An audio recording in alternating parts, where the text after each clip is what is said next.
Read all about it. Read all about it. Sunday papers coming to you live. Not live. Recorded 3 days before Sunday. The Chris Denman and the Midcoast Media have asked us to get them the podcast early. They've got some kind of big company event this weekend, so we did it. We got it in early. But if anything crazy happened on Friday or Saturday, we apologize. It's not in this week's. We haven't done it yet. And you're doing some of the heavy lifting. I do not have a voice. You sound like you were at an Oasis concert. At my Brenda Vaccaro acting class? Oh, yeah. Yeah. Or Plachette. Suzanne Plachette. Hers was sexy. This is far from that. Yeah. Suzanne Plachette was one of those 80s sex bombs like Lonnie Anderson. There was people like Adrienne Barbeau who were just sexy bombshells. And you go like, from what? Like, I don't even know why Adrienne Barbeau was famous. Well, she was on Maude, which is the least sexy thing literally ever. Oh, right. B. Arthur. Yeah. She was the daughter of two old Jewish people on a sitcom, but there's no denying those boobs, and so they made it to posters. Yeah. In a bathing suit. Yeah, people don't have posters. We had posters. That was a big thing for us. Oh, we'd come back from the mall. I couldn't wait to open it alone. There was a Chinese head shop in White Plains, and we used to take the number 13 bus. It was about 15 minutes to White Plains. Same. And we'd go to that head shop and we'd get our posters. They had some vinyl. We'd buy pipes for our weed. I think a poster shop then opened in the mall in the Galleria. Oh, the Galleria, right? I ran into someone who said they were from White Plains saying it like, oh, I apologize. No one knows it. I'm like, are you kidding me? And Galleria's closed. Yeah, they opened a new one. It's the new one's very fancy. I remember it had valet parking and the old Galleria. We used to go. Me and my friend Sneaky Pete went there one time, and we know about Sneaky Pete. Yeah, Sneaky Pete. He came over, and we had gotten some Thai stick, which was a type of weed that was available in the 80s, and we smoked some Thai stick, and then we met these girls in the mall. You would just.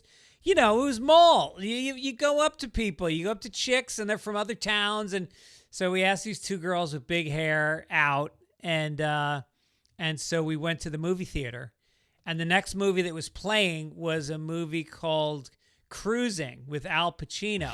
Yeah, you've told me that. So we go into the movie theater with these two girls. It's not Cruising for Chicks. And it's black leather BDSM gay cruising. And so me and Pete said we had to go to the bathroom, and then we left the girls in the theater. We left the Galleria. How are they going to get things started watching a gay film without any fellas around?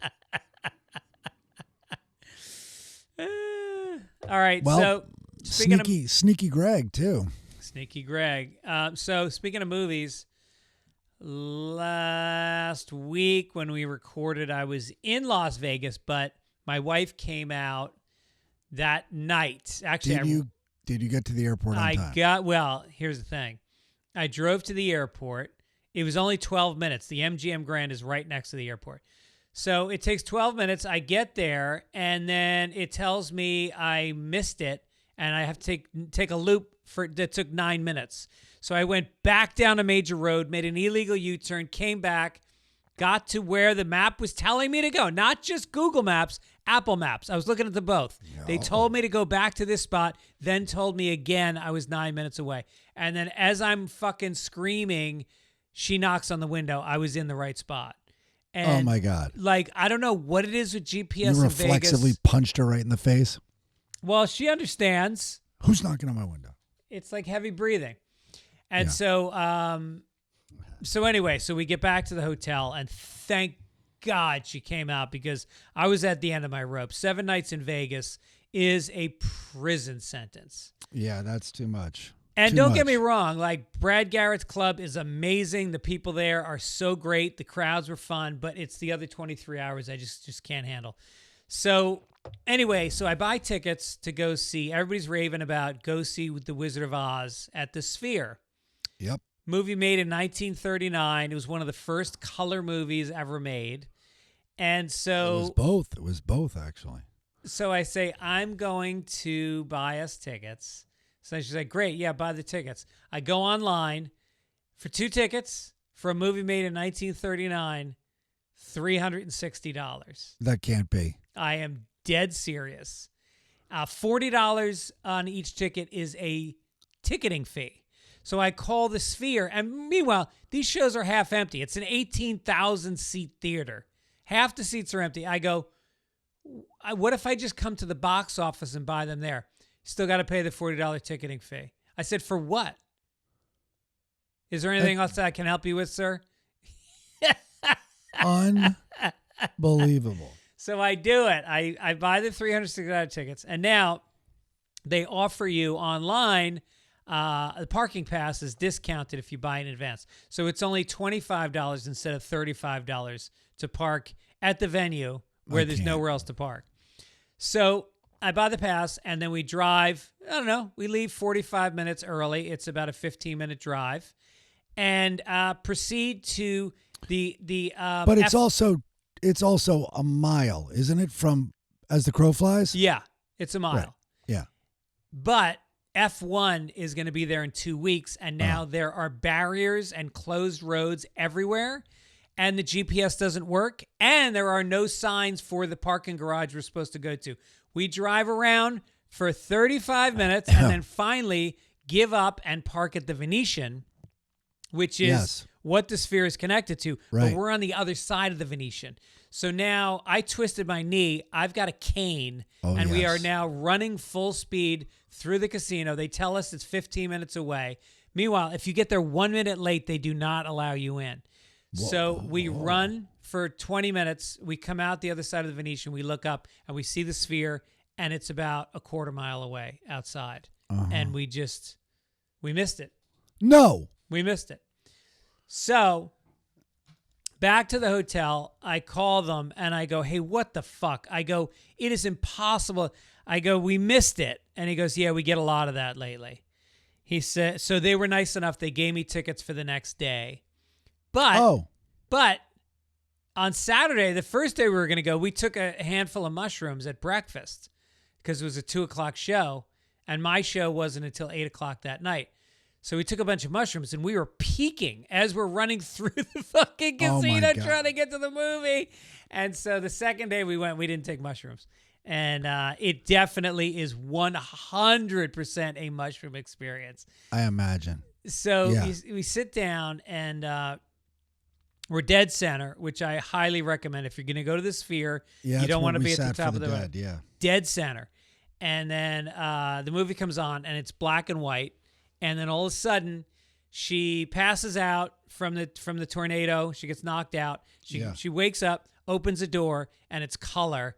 And it was like a mushroom trip kicking in. It was so intense. Wow. And the movie, you forget. Me and Aaron were talking about this. We watched this movie every single year in our childhoods. Do you remember that? Yeah, it was Thanksgiving, I think. It would come on, and you sat and you fucking watched it. And you forget about the script is amazing. The imagination of it, the songs. Somewhere Over the Rainbow might be the greatest singing performance in any movie I've ever seen. I agree. My kids once asked me, what do you think the best song ever written was? And without hesitating, I go, okay, well, first of all, there's Somewhere Over the Rainbow, or Over the Rainbow. And they're like, what? And I'm like I'm going to put that aside and now try to answer, you're asking me for my Radiohead or Bob Dylan or something, or, Queen and Bowie. But I go, it is so undeniable. And then you add sorry again about my voice, but then you add the context. Yes. Of this tortured girl.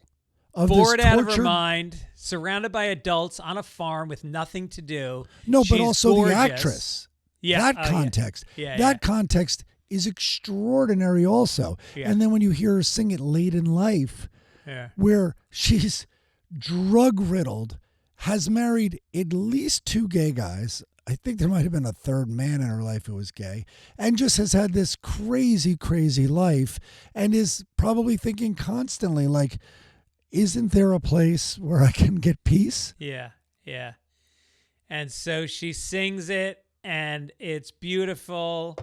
And then you're thinking about, this is a 17-year-old girl who is such an inspired actress. There's something so emotionally available when she's looking at the scarecrow because he has no brains, or the Tin Man because he has no heart. There is such compassion and love in her eyes. It's incredible. So anyway, you get to the tornado scene, and it's 4-dimensional. There is wind whipping through the theater. Leaves are falling from the sky, landing on you. The seat is rumbling. I heard it's they had flashing lights. It's so intense. It's amazing. So is their advertisement, Wizard of Oz, now more gay? That's what it should be. More fabulous. Yeah, you get it. You get it. Ask me if it was worth $360. You know what? I'm not going to ask you that. All right. We don't ruin it. Okay. You just sold the hell out of it. I would say it's worth it if you have $360 that you will not miss. Then definitely go do it. I look at it this way: I didn't gamble 1 penny this past week because my level of depression was so tenuous. Wow. That losing money might have put me in a place where something bad might have happened. I might have started drinking or whatever. This is another way to look at it is, and I did this once. I was out there, I think, jacked out. And anyway, we were at 2 blackjack tables. Some of us were standing and we're drinking. And I had just lost, like, I had one of those hands, I don't even have to describe it, a bad beat where, like, I split them and I lost 3 hands in one hand. Anyway, it was terrible. And then I'm like, F this. I am walking across the street and seeing the Beatles' Love, which I had already seen. I'm going alone, but I'm like, tell me a price. What do you think? 200? I just lost more than 200 and I'm paying to try to see a Jack. Yeah. Right. Now I'm going to see this unbelievable show. Right. That's going to keep me off the tables. I know. It is really funny how money doesn't have the same meaning when you step across the boundary of Las Vegas. I know. You see people spending money. Just a simple dinner, just at an average restaurant there is $150. Every time you do anything, it's 10 times the price. Drinks were $28 for just a cocktail. They're getting in trouble. People are really, because, it's down and they're like, what do you guys do? We talked about that a couple of weeks ago. I think it's like things were free because you got us at the tables. Right. Like, come on now. But I also remember the same concept of money well spent out of a casino, but in Vegas is, I remember then paying $60 for a steak. And, of course I'm like, this better be good. I'm like, you know what? It can be average. You want to know why? Because I just handed someone $60 and they brought me something. Yes. For me. That, like, I won. Like, they just brought me, they cooked it. They killed an animal. They stored it. They cooked it. They served it to me. They're going to clean up my plates. Are you kidding me? Do you know what I've spent $60 all week on? Yeah. Just an Asian woman just taking it from me after turning over 2 cards. Right. Usually if an Asian woman takes money from me, I want them to turn over something besides the card. I want them to turn me over. The algorithm's scratching its head right now. Like, what was that? All right, let's get to it. How you went down to Florida. All right, How was your dad? One short story. So we went from, my dad had some balance issues that concerned my sister and I. Everything's fine. We took him to urgent care in Montana. And he checked out all right. I was waiting for, like, his blood pressure is so low or whatever. And that didn't happen. But they're like, hey, you know what, pal, it's time for a cane. So I got him a cane. He won't use it. So anyway, but I flew back to Florida with him, which was unplanned. There's so much to tell there. Florida is insane. But the only story I'll tell is he takes me out to this croquet center. I know it sounds weird, but the world championships are there. Uh-huh. And if you're doubting it's not backyard croquet, you could go on YouTube. It's crazy. The ball makes it through a wicket with 1/32 of an inch room.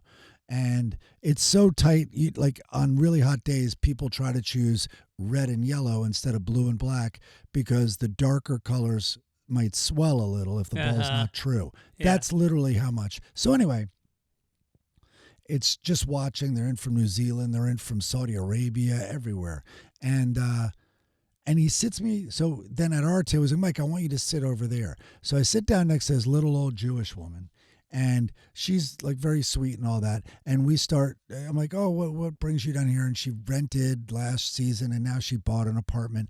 And she's like, so I hear you're a comedy writer. And I go, yeah, I have the same reaction you do a little, like I'm kind of play that down and all this. She's like, oh, no. Anyway, a long story short, her name is Letty Aronson. She's Woody Allen's sister. No. Yep. And my dad knew that. And then we talked all about Woody Allen. She's a producer on almost all of his films. No way. Yep. And I guessed, she goes, she's so much like Woody Allen. She's like, I'm like, oh my God, in so many movies. And then somehow it came up organically, her favorites. And she's like, well, I like two of them. I'm like, wait a minute. I go, did you just, because he has 50, I think. Yeah. I go, did you just say you like, I go, he would laugh so hard if he heard that. Yeah. And he goes, oh no. She's like, oh no, he knows. No, she's like, no, I like more than that. But I have my two favorites. And then she goes, one is Zelig.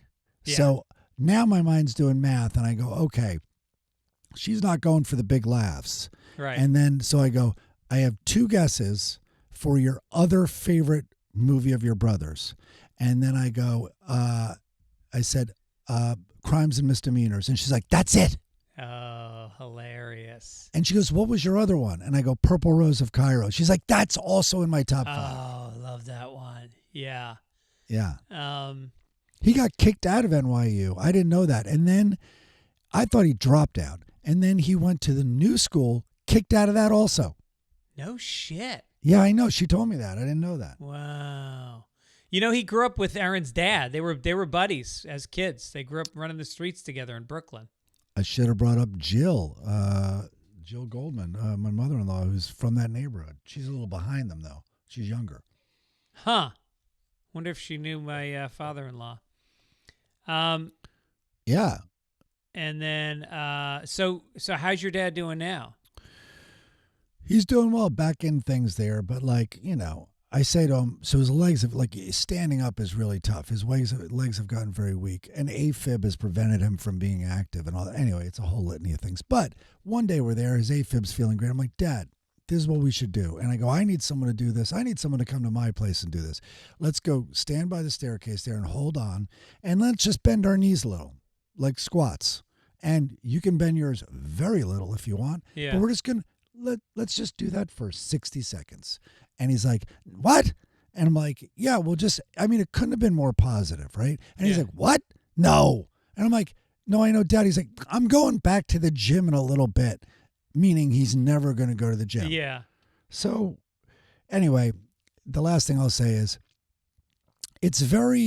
I found myself getting very frustrated at times.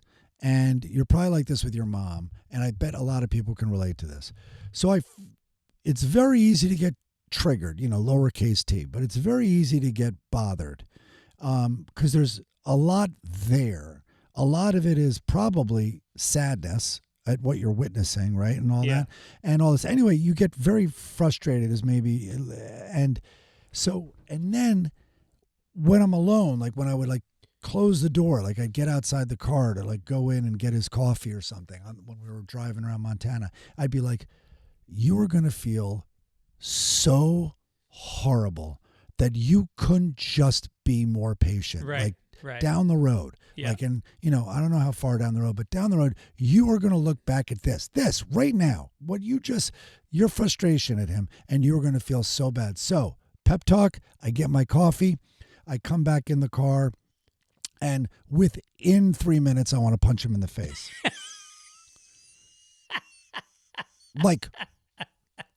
I had a mantra. Yeah. I had, and it's always something where he's not going to help himself. Right.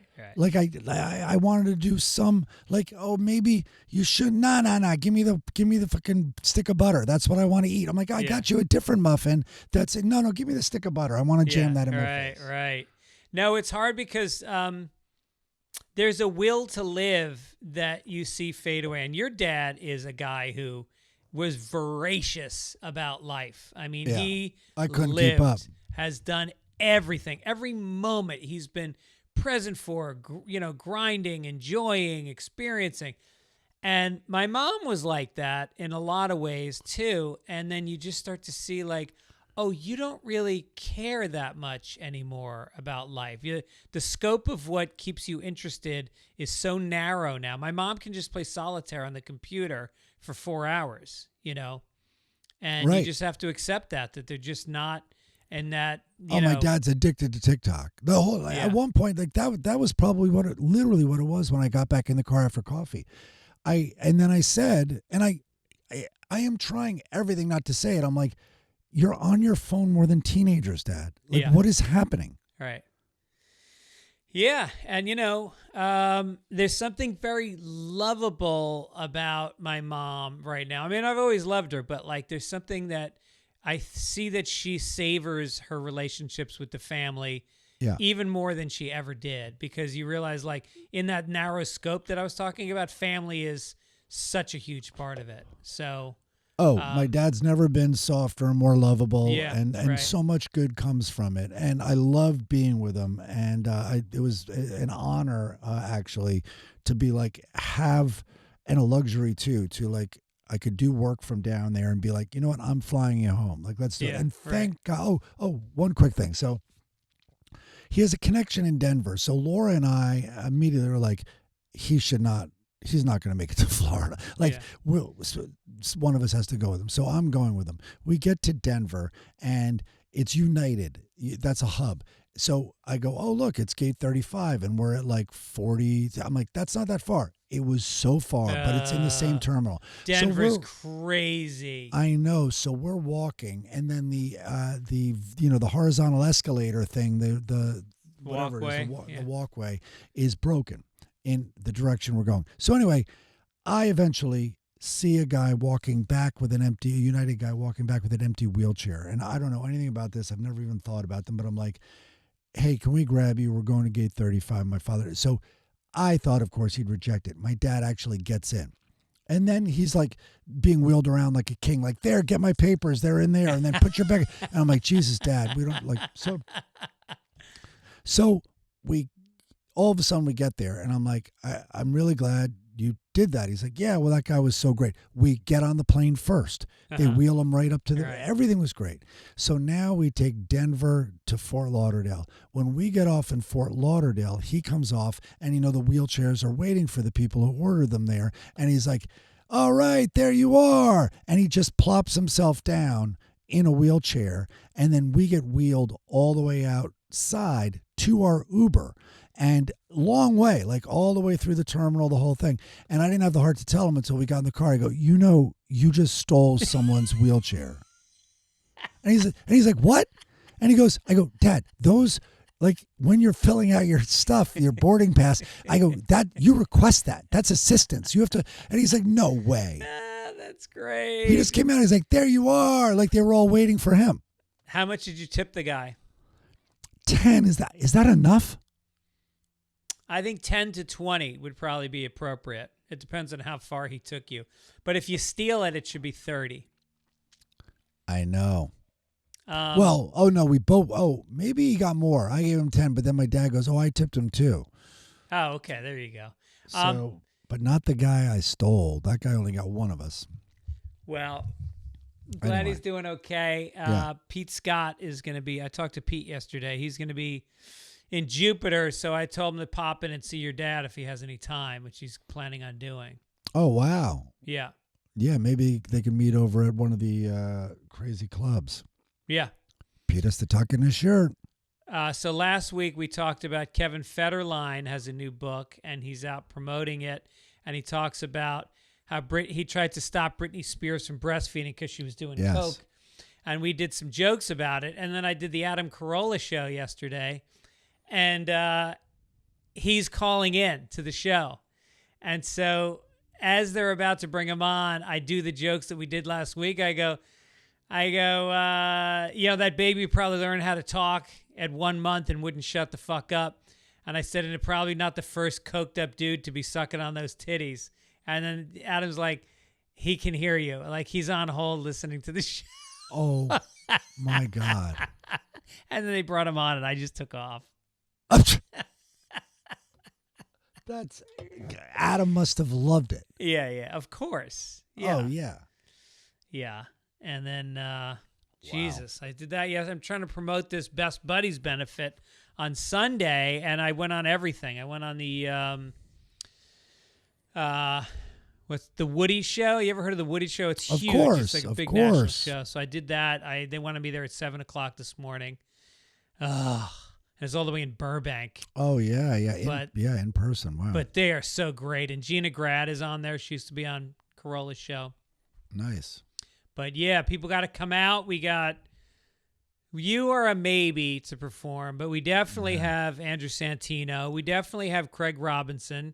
We got Ron Funches, Annie Letterman, another surprise guest I can't announce because they're too big. Oh, shit. If you go to fitzdog.com, you can get tickets. It's at the Comedy Store in L.A., 7:30, Sunday night. Come on out. I bet this drives our editor crazy. I just repositioned myself because I saw how high your head is. Anyway, not for the podcast, but for YouTube. We got an email. One guy. We were talking about who's the guy from Kiss who died? Yeah, man, Ace Frehley. Was it Ace Frehley? Yeah. So I was talking about how I did not like Kiss. I thought they were a shitty band. You'll get blowback, man. Boy, did I get. There was like 4 or 5 emails. One guy left the show entirely. He ripped me a new asshole for like 5 minutes and then said, "Don't bother replying. I'm blocking you on everything." Oh man! I mean, I was like, "Wow, you really like Kiss a lot. You must have been the coolest kid." He might have been really sad, and his paint was probably running all over his face. Yeah. So anyway, I guess that's one of those bands people have a very strong emotional attachment to. Yeah, it's rooted in like childhood. There's also, it's a Kiss army, so in a way, like some current armies, there's an identity attached to them. Yes. So you're criticizing their identity. Right. It's like a deadhead. Like when I'm not a deadhead, but when somebody tells me they hate the Grateful Dead, my opinion of them goes down a little bit. Yeah, I bet it's the same with Kiss. It's like if you're really into them. And with both of them, there are merits. So what happens is the person is not seeing the merits. You know what I mean? Which is offensive. It's like kind of like, well, you don't totally know what you're talking about. Like to just write them off as they suck, like to write off the Grateful Dead as they suck, is just like false. Like what they did on some of their work, with bluegrass and melding folk and like there's Blues, no like band, the band, Jerry Garcia, they were all hovering around this new kind of art form or a hybrid art form. And anyway, whatever. So, yeah, all of a sudden you're like, wow, all right. But I wonder when I say Taylor Swift sucks, like, I wonder, I'm clearly missing some things. She's prolific as hell. Who? But like Taylor Swift. Oh. But you can't tell me there's no musicianship and there's no writing. So, and her voice isn't celebrated, I don't think. She's a mediocre dancer. Yeah, she'll tell you that. So I wonder what it is I'm missing about. Anyway. Well, my wife says it's because she talks about each stage of growing up as a girl in a very honest, raw way. You don't see a lot of dudes at the concert. No, and she stayed there. Will she ever talk about being a woman? Right. She's a Dear Diary girl. We got another piece of mail, a bunch of them, of people talking about how they're doing advertisements for ICE recruitment. No. And I called our agent guy and I said, look, you got to get these off of there.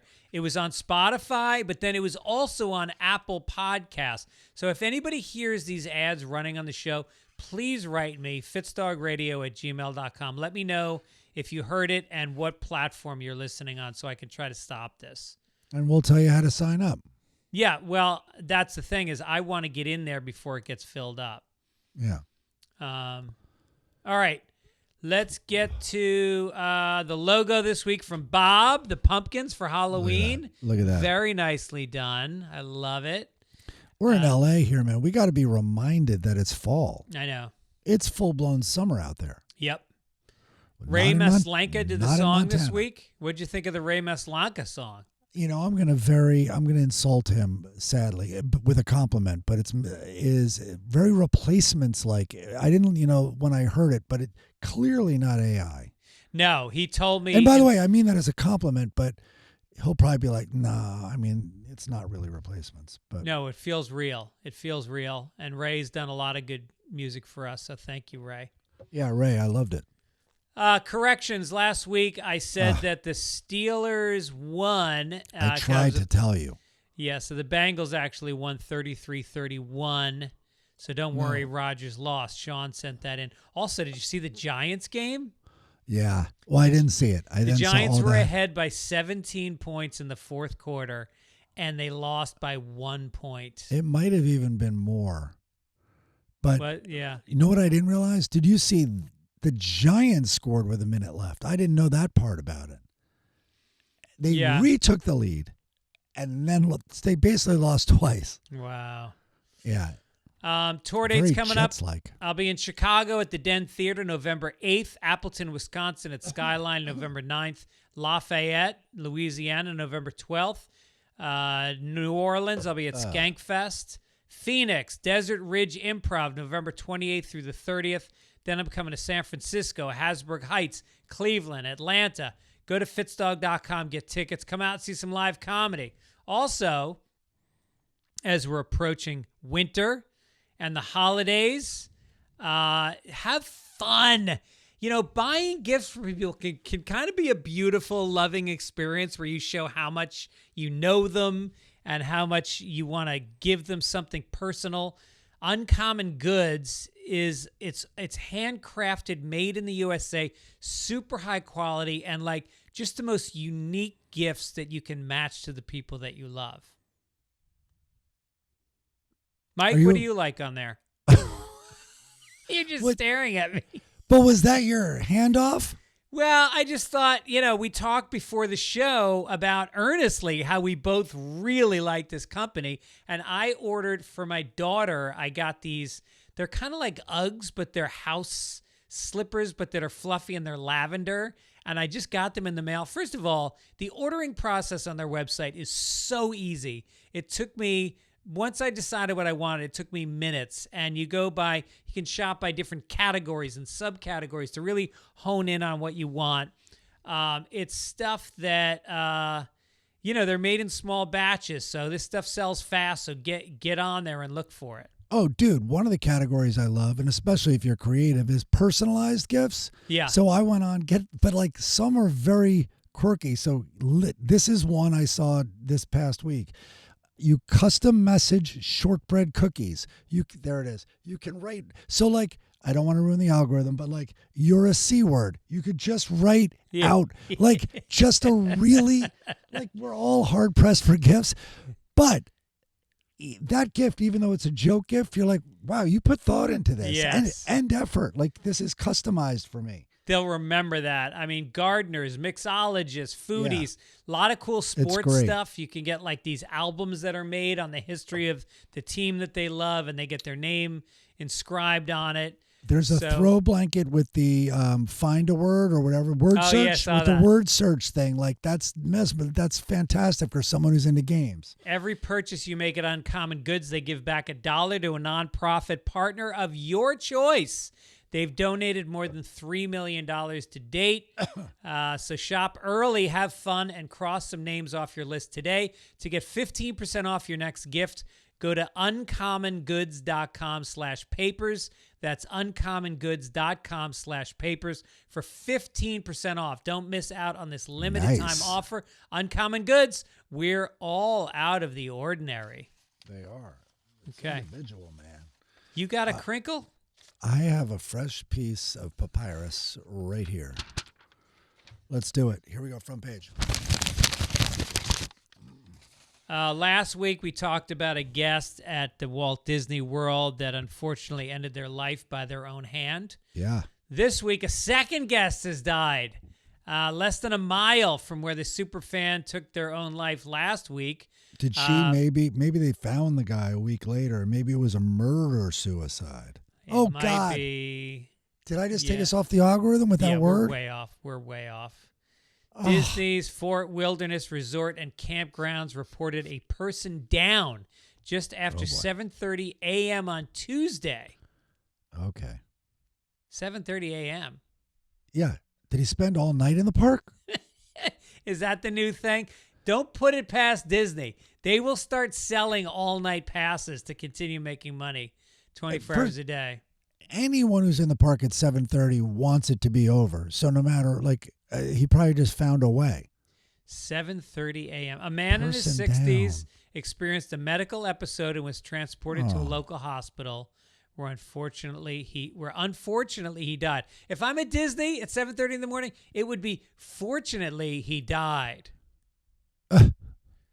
There are no signs of foul play. A person down call could fall under unattended or natural causes. I wonder if Disney is freezing all these corpses like they did with Walt. That's right. They probably have a whole castle full. Yeah, all right. And then they should make it a ride. That would be cool, a ride through all the Frozen famous people. There's Ted Williams, everybody. Yeah. By the way, persons down at the park, there is a perk. You get to cut all the lines. All the down people can be carried to the front of the line. You drag them in a teacup and they have the time of their life, the last time of their life. Or a person with Downs, then you go, I think, to the front of the line with that. Both of them will be at the front of the line. By the way, have you seen this show, English Teacher?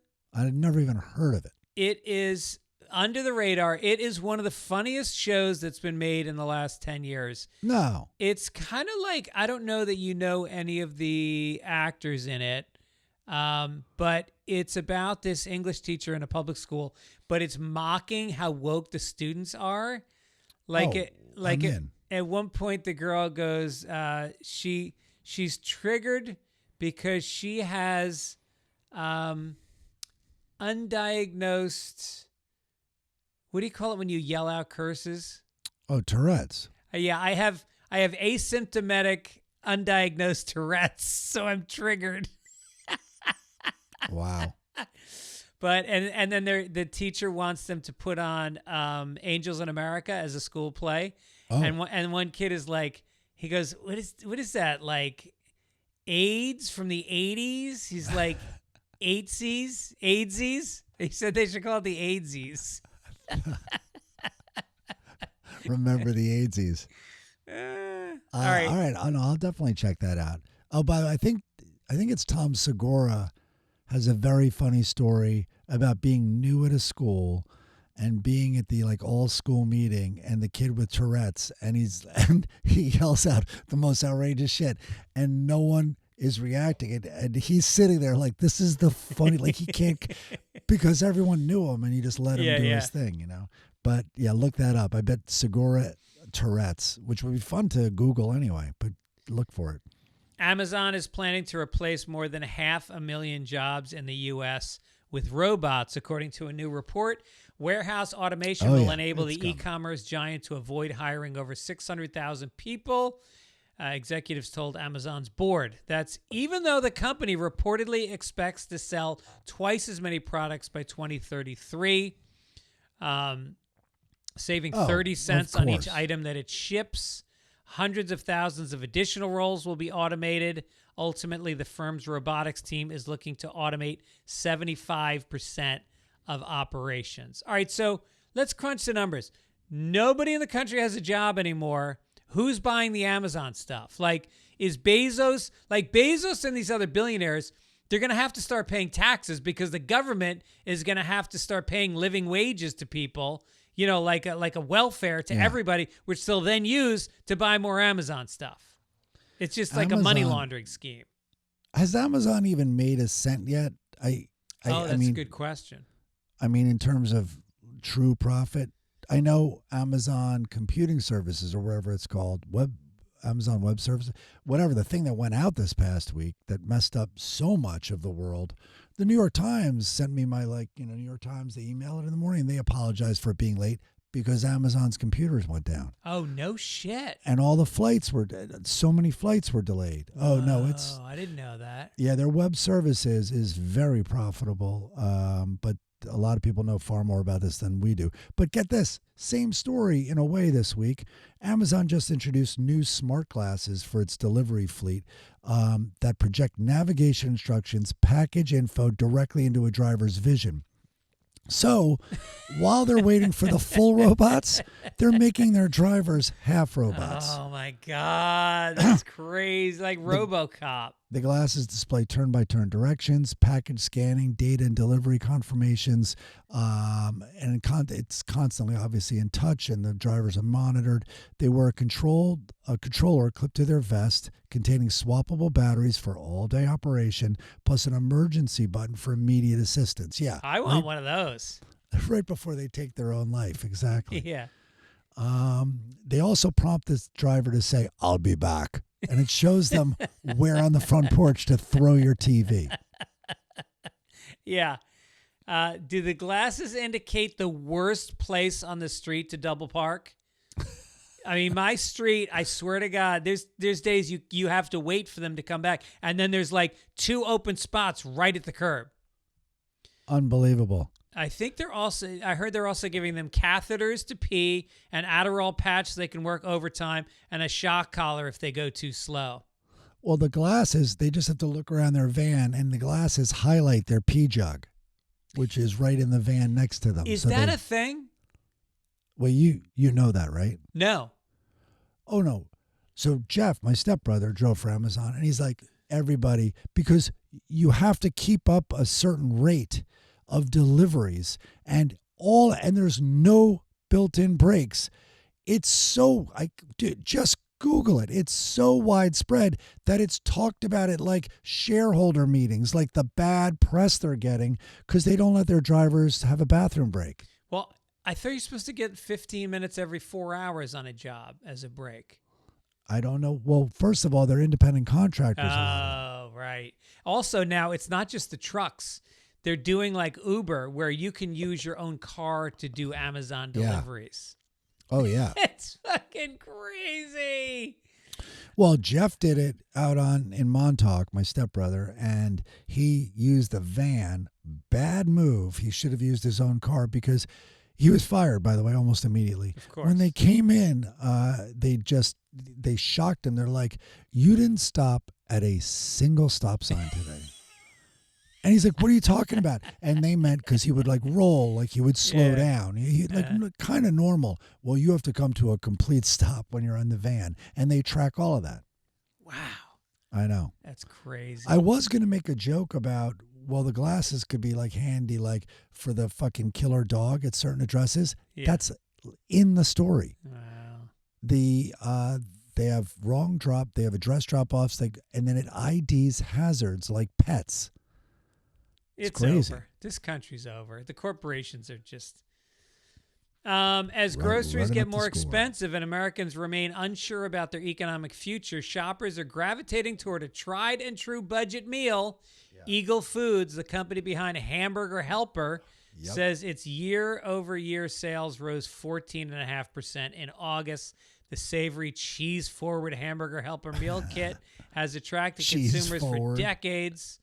As people's budgets get tighter. So they've been The brand's been offering bold flavor and affordability amid high inflation, rising beef prices, unemployment concerns, and increasing demands on multi-earner households since 1971. Oh, yeah. Hamburger Helper. The company also sells vodka. It's branded as Orange Juice Helper. That's a really good joke. This is like a famous economic indicator. No kidding. Oh, yeah. It's a big thing. There's a couple of them that are very cool in a way that you wouldn't think of, but that make all the sense in the world. Yeah. And I just remember National Lampoon's Vacation. Cousin Eddie goes, I don't know why they call this stuff Hamburger Helper. It does just fine by itself. I like it better than Tuna Helper myself. Don't you, Clark? And Clark's like, you're the gourmet around here, Eddie. That's the best. Just eating. No ground beef. Just the Hamburger Helper. That's what it's coming to. Chevy Chase in his prime was as good as anybody. I just remember the delivery on that line with the little half smile. Yeah. You're the gourmet around here, Eddie. Oh my God, we're back to another robot. I like this story though. I told you it's coming. Okay, so a robotic fire dog developed on Long Island will be able to terminate flames with a water cannon and withstand temperatures of 572 degrees. The 3-foot-tall, 150-pound, that's me, B2 dog trots at 12 miles per hour and uses... I know it can go faster. And blasts pressurized water at flames from 100 feet away. Quote, this thing's really resilient. Going into a burning building is cake for this thing. The whole point is to put it somewhere you don't want a body to be. It's going to hit the market next year. After an earlier version launched in Asia, kinks still need to be worked out with the B2 as bursts of high water pressure can cause the dog to roll over. So they launched it in Asia first to work out the kinks, like they did to us with COVID-19. Well, the dogs here developed on Long Island. They keep running away from people. Like, we're not going to eat you. We don't do that here. Is that safe to say still? They do. Do they eat dog in Korea? I think they do, right? I think so. Yeah, it's I think a fact, you could say right? That. Right. Here's the problem with these dogs is all fire trucks park near a hydrant. This thing runs out and just unloads all its water on the hydrant. It's a reverse. That's how lifelike it is. Yes. It's the reverse of what's supposed to happen. Water's not supposed to go into the hydrant. Yeah. Don't tell that dog that. Commentators are slamming Tucker Carlson for peddling the conspiracy that COVID-19 was made in a way that rendered Jewish people immune to the deadly virus. The hosts brought up Health and Human Services Director Secretary Robert F. Kennedy's baseless claim that COVID could be, quote, tailored to have more adverse effects on specific groups of people. Wow. Taylor peddled the conspiracy theory that COVID-19 was made in a way that rendered Jewish people immune to the virus. It's like those, I think it was those stars that they wear. They're like garlic to a vampire. Maybe that's it. Listen, we've both married Jews, yeah, and we can safely say there is no illness that Jewish people get less of than other people. It just doesn't happen. Yeah, they get even sickle cell anemia. Isn't that their thing? No, they're trying to steal it from the blacks. Oh, that's the blacks. Yeah, they'll take it from them like they took everything. First of all, you'd think they'd catch it more because of their noses. Right. Because you can't fit a mask over those. No. God, right. No. All right, let's get a crinkle. It's time for the ethical question. There we go. Okay, here's your ethical question, Mike Gibbons. I'm ready. All right, you're living in an apartment in New York City. I like it already. Across the street, there is a window. Okay, I'm looking. One of the shades is not closed, and every night, a woman comes home from work. She's very beautiful, and she showers. Do I meet her at her door? She showers. She undresses, dries off in front of the window, naked. You watch. Right. Is it okay that you are watching? Should you notify her, ringing her buzzer, and telling her that her shade is down? Or should you just abstain from looking? Or should you not tell all your friends and videotape? Ethical questions are interesting because, so I guess the goal is to take myself out of it and answer, what is the ethically correct answer? I'm watching her and I'm not telling her shit, but I'm trying to think what the ethical question is seeking.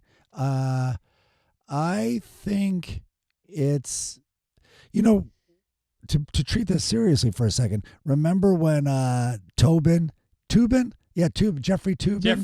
from the New Yorker, the lawyer, he was on MSNBC or something, and he famously got caught during COVID masturbating on a populated Zoom, a work Zoom, because he thought his screen was not showing him anymore.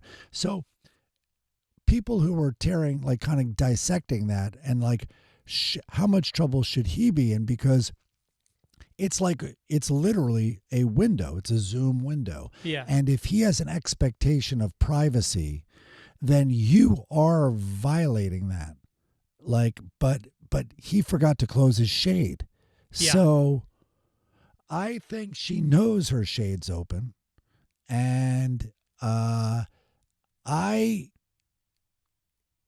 guess it would help if my shade was open so she could see me furiously masturbating. And then I want an ethical question for that bitch.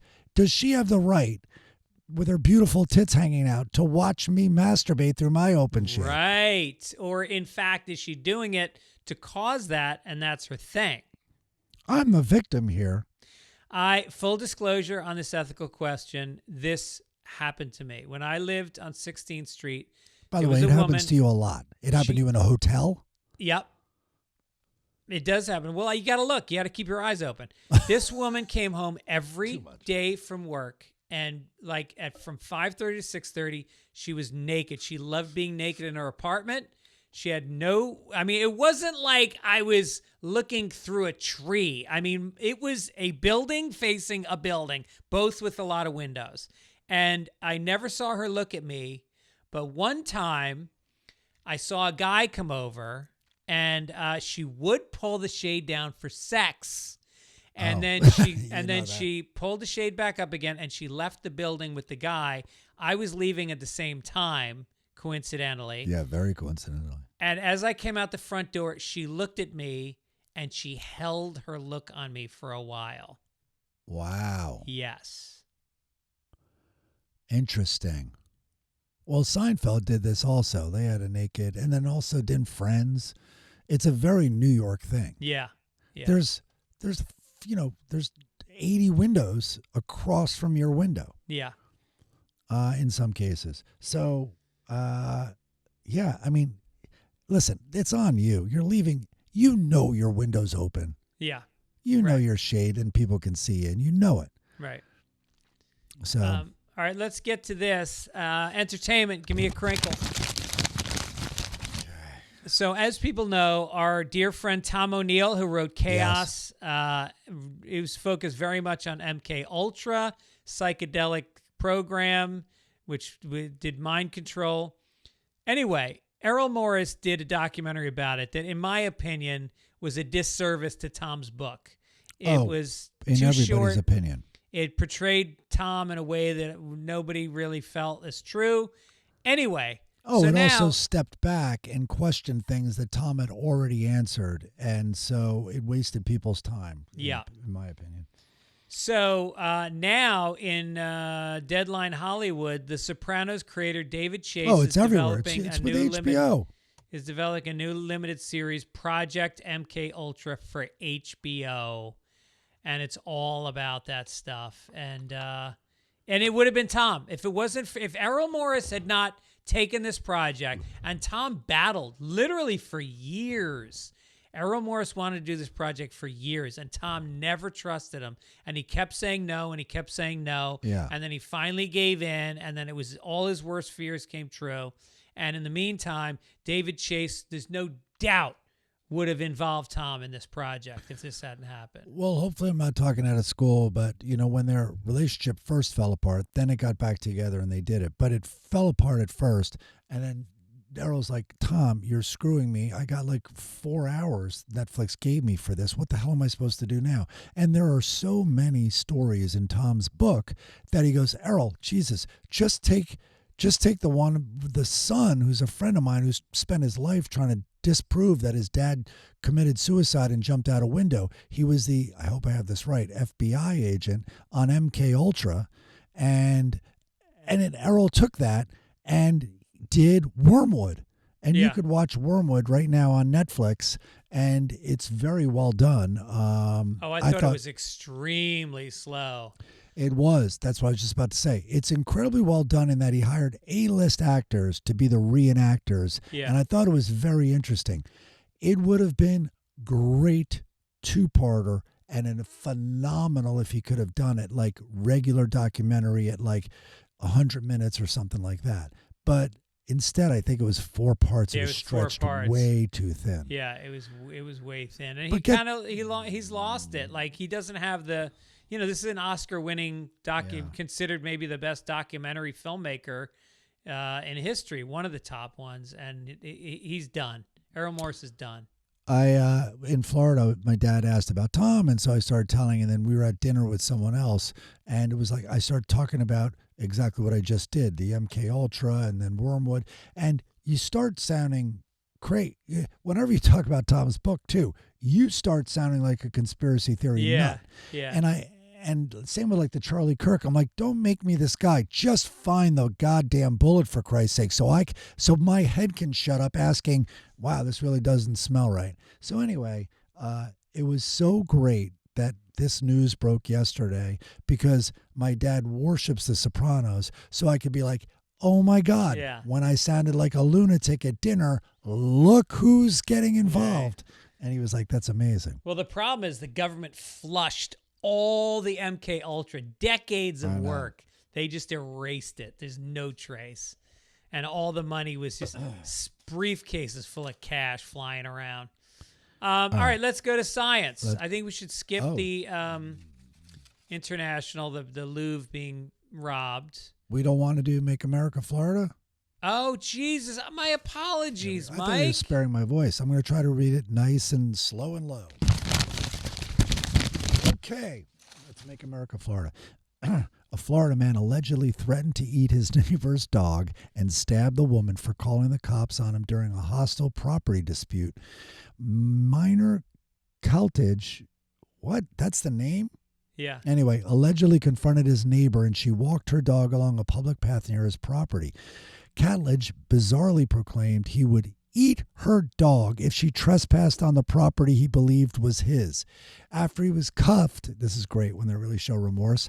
After he was cuffed, Catledge made several statements to a deputy that he was going to, quote, beat the victim when he got out of jail. Okay. Sounds like a minor altercation. Minor Catledge. That's weird. I just copy and pasted. I didn't even pay attention to the name. In that part of Florida, nobody has sex with a minor. But they definitely sell alcohol to minors. You're going to eat the dog like that? Like, I mean, I wonder if he's going to cook it, too. Well, Catledge doesn't sound Asian. No, you're right. We already talked about eating the dogs. They're eating the dogs. How about that, Trump? They're eating the dogs and cats right in your home state. That's right. All right, now we're going to make America Texas again. Here we go. All right. A Texas woman accused of fatally striking a man on a first date while driving drunk is reportedly blaming her designer shoes for the crash. I can see that. If it stopped right there, I would go, okay, yeah, absolutely. That was exactly my thought. I'm like, I could see that. Like, you've had a glass of wine and then you have these crazy impractical shoes. Can you imagine giant high heels down by the pedals of a car? I can't. Yeah. Okay, but let's listen to some details. Christina Chambers, 34, was charged with the manslaughter stemming from the death of Joseph McMullen, 33. Prosecutors alleged that Chambers had spent the night bar hopping. So she can hop on the shoes very well. She was bar hopping with friends and was 4 times over the legal alcohol limit when she slammed into McMullen as he was leaving a Houston Voodoo donut shop with his date. Authorities said they also found small baggies of cocaine in her car and purse. And she's blaming the shoes.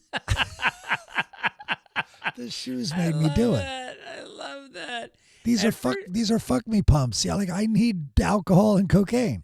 And first of all, this guy's on a first date with a woman that made him go to Voodoo Donuts. Are we sure he didn't step in front of the vehicle? Yeah, what a detail. Yeah. God. That's not a good date. I mean, forget it. You can't. The shoes can only do so much. Oh my God. Yeah, when I was in Vegas, I was talking about this. Like when you see the women at the end of the night carrying their shoes in their hand. I know. It's a good sign. So funny. It's like that animal thing, like where you pick out the wheat. It's like a lion with a zebra hood, right. And it's like, well, just narrow it down to the women carrying their shoes. That's a start. I think it's the opposite because they'll protect. They're out in a gaggle, and if one of them has their shoes off, they surround her, and she's out of the game. It's like paintball. If you see somebody splattered with paint, you can't shoot them. They're out. They're still on the field, but they're out of the game. That is true. And they also had self-awareness. Maybe you want the one still struggling, not realizing her feet are bleeding. Right. I can't understand it that women wear those fucking shoes. It's crazy. It's sexualizing their legs and form. Oh, yeah. And height. All right, let's get down to science. Here we go, science. She blinded me with science. Japanese and U.S. researchers have developed a groundbreaking treatment for people who can't breathe through their lungs by delivering oxygen where the sun doesn't shine. Whoa. So Seattle? Results from the first human clinical test testing the so-called butt breathing technique suggest it's safe and well tolerated, pushing it's becoming a real thing. Loaches, a type of bottom-dwelling fish, breathe through their gills, but when oxygen runs low, they're known to swim to the surface, gulp air, and swallow it. That air moves through their digestive tract, where oxygen is absorbed into the bloodstream. Whatever. People are... How do you do this? Well, they're saying that it absorbs the oxygen in the same way that the lungs do. Well, here's the weird thing, and I said this to you, and you thought it was a joke.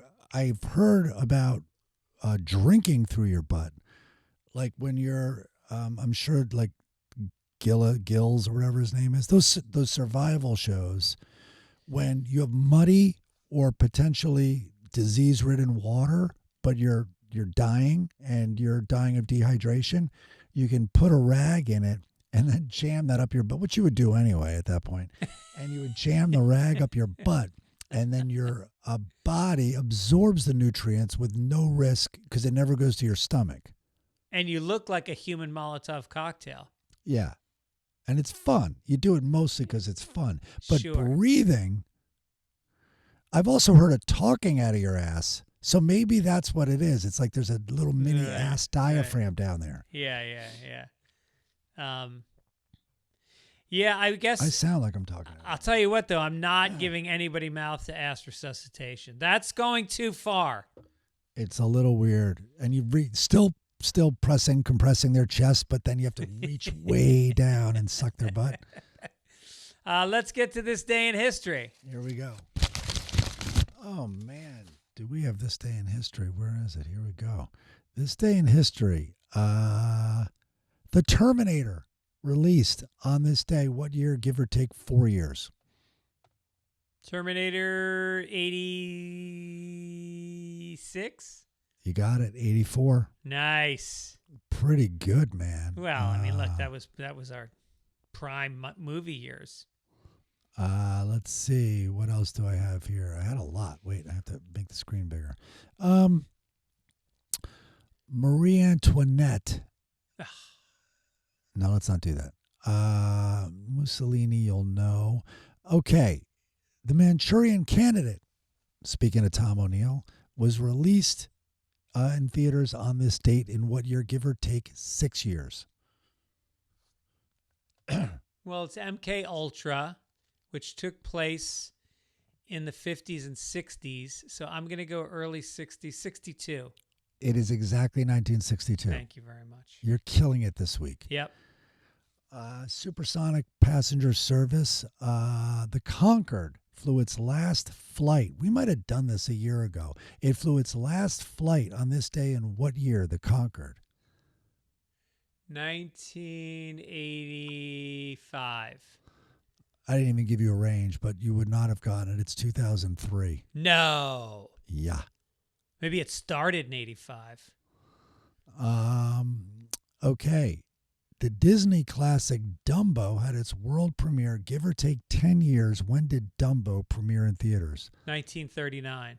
Holy crap. Yeah, you like that year. 1941. Nice. By the way, have you rewatched it with your kids? With the crows? No, it's a super sad movie though, right? No, but there's the most racist scene of. I mean, Disney has a lot of racist scenes, but the black crows saying, the accents, "I ain't never accents? seen no elephant fly." Yeah, Boy. it's great. It's great. All right, we covered her earlier. Before the cocaine, American singer Britney Spears released the single "Baby One More Time," which accompanied a Lolita-like music video that became a huge hit. What year did Spears arrive on the scene kind of with Baby One More Time? Give or take 4 years. 1986.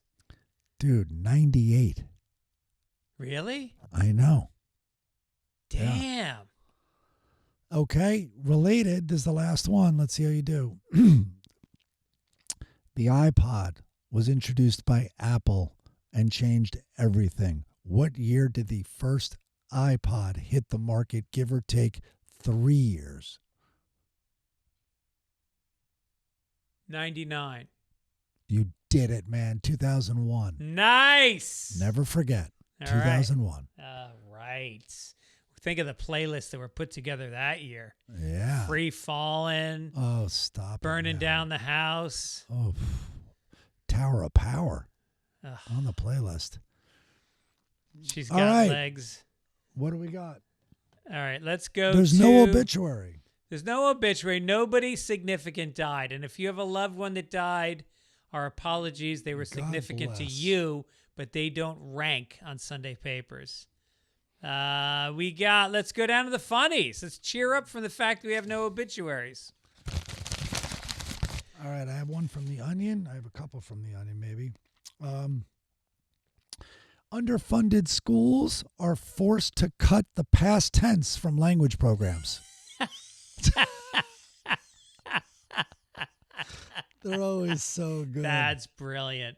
That works on a lot of levels. It's great. Yeah, so because there's no history anymore. There's no looking back. There's no trying to learn from any mistakes that we've made in the past. And then this is an interesting way to make a headline about someone being born. 8-pound man removed from woman's vagina. That's good. It's really good. Yeah, So conceptual. It's I great. like that. All right, the comedy caption contest this past week was as you know, I give you one frame of a cartoon. You write a comedy caption. You send it into fitzdogradio@gmail.com. You put your name directly underneath your joke. We put the finalists in. We pick a winner, and that person wins a koozie right from the Mike Gibbons Delivery Marketplace. They're going out.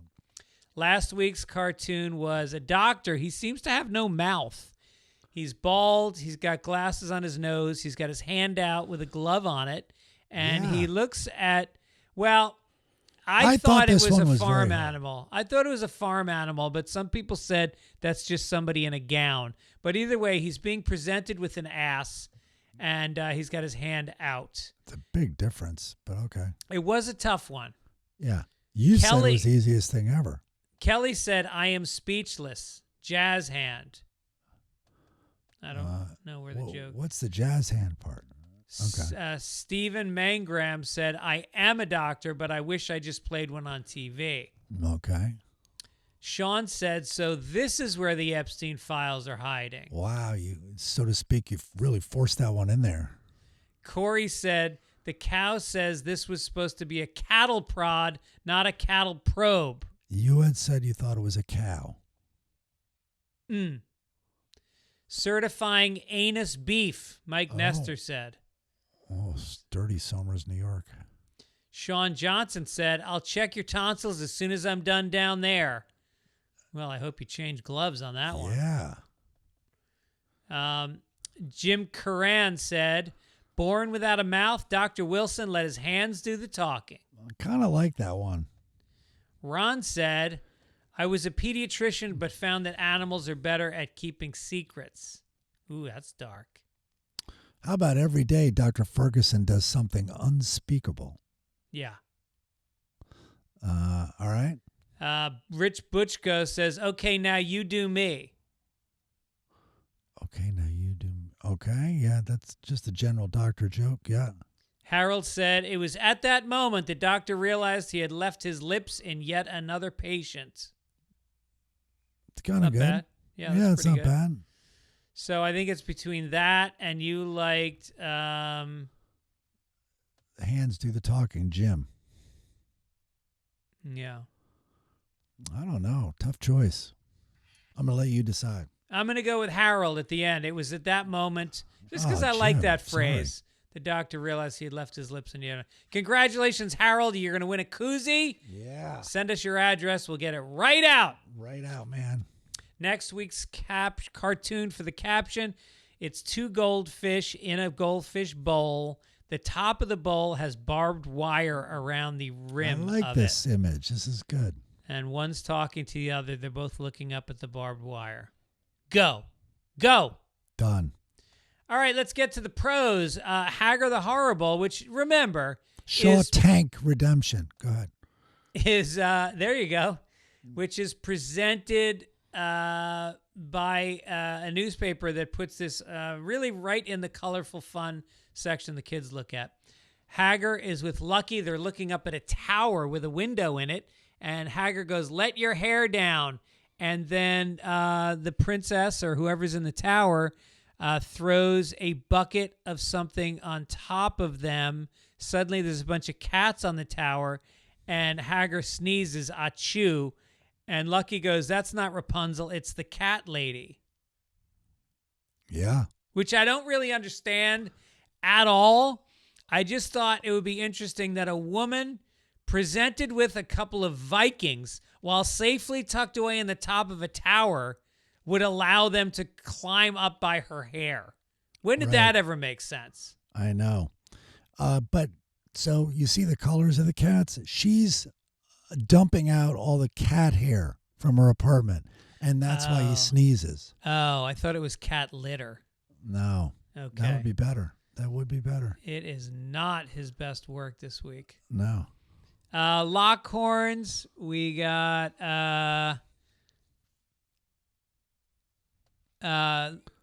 Leroy comes into the kitchen in his pajamas, unshaven, looks miserable. Loretta goes, there's my Disney husband, sleepy, grumpy, and dopey.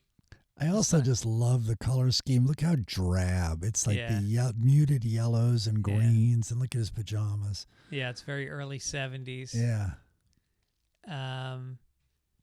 And then we got Leroy. He is ripping up a ticket while watching a horse race on TV. He looks angry, and Loretta goes, your ship didn't come in either, Leroy? I don't know how they do it, how they stay together. And now we got, speaking of people staying together, we got fucking Bumstead, Dagwood Bumstead, sitting on the chair, and he's just my favorite, slouched with his hands in his pockets. Like, okay, either sit on a big overstuffed chair, or slouch, or have your hands in your pockets. Not all three. Right. And then we got this little kid going, I vote to make October Halloween month so we can have candy every day. And then Dagwood says, you'd have to dress up in a costume every day. And then the kid goes, it would be worth it. serve the greater good. And now he's in bed, and he's a child. Blondie has on like kind of a navy blue a strap. She's got negligee. Strap? Like a strap on the shoulder. Well, like, the sleeveless. Sleeveless, yeah. And she goes, Halloween all month? And he goes, honey, it's for the greater good. All right, here's the thing, Dagwood. If you want to dress up to get something out of life, don't put on donut pajamas and then get into bed with the Pam Anderson of the 1950s. You know what you should put on? Put on a fucking pair of shorts and a tank top and go to the gym and work out. And then when you come home, dress up as Thor and get into the bed with that. Impress her. Take some chances. Her. Yeah. All right, I have a theory, and this might explain everything. Yeah. I think only Dagwood can see that child. And he gets all his walking orders. Yeah. He gets everything from the child. So the child hasn't hit puberty yet. Right.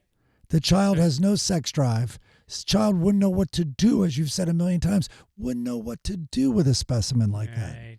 Right. Just thinks about food. Wears childish pajamas to bed.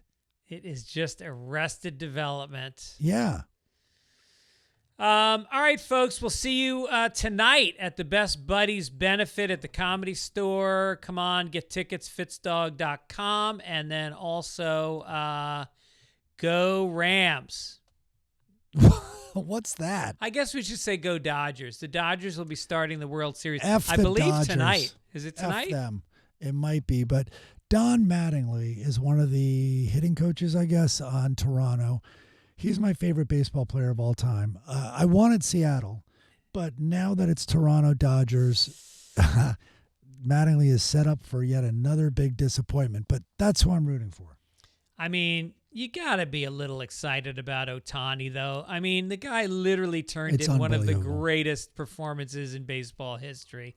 I mean, how do you not get a little bit excited about that? 10 strikeouts, 3 home runs. It's Babe Ruth stuff, and some are arguing better. It's off the charts. It's off the charts, and here's the crazy thing.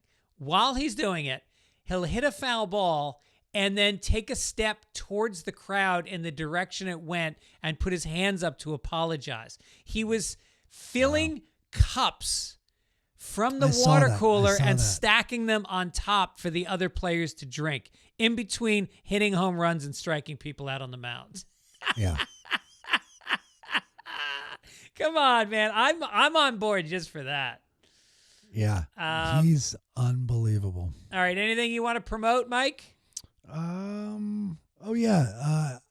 I've heard too many good things about it. I've only watched. Oh yes. I was going to promote Task. Yeah, I watched Task. Did you finish it? I don't think the last episode has aired yet. I think it just did. Oh, then we did finish it. Oh, I heard. Oh yeah, we definitely finished it. Yeah. Oh, slow down. Don't say anything. But we listened to a podcast because my sister, like all women, loves murder podcasts. So we listened to one called I want to say Boneyard. It's about this murder in Florida and a guy who's caught and put in jail for it. And it is something else, man. It is called Bone Valley. Okay. You can get it on Apple Podcasts. Bone Valley, and there's one part, the guy who wrote it and is narrating it has won a Pulitzer Prize. So he's really a writer. So it might be a little slower paced because he's really telling a great story. But in episode 6, there is a part of it where it's about forgiveness. Yeah. And it is so beautiful. I think that's my takeaway. And I'm not even at the very end yet. My takeaway, I know, is about this forgiveness that happened in episode 6. Okay. We, on the way back from Vegas, we listened to true crime podcast. I think it was called Bear Creek, and it's about a murder up in New Hampshire, and very good. Very good. Bear but Creek, yeah, I would say Task. Valley. Listen, watch Task. I think, what's his name? Who's the guy who's the star of it? Ruffalo Ruffalo really gain some weight and let himself look. I mean, it's one of those things where you go, I'm it's already very seeing brave. that. It's very brave Right, because I mean, he looks 10 years older and awful in it. But so brave of him to get a dad bod that many women are into. Yeah, right. All right. Well, thank you guys for listening. We'll see you soon. I'll have my voice next week. Take it easy. Take it easy.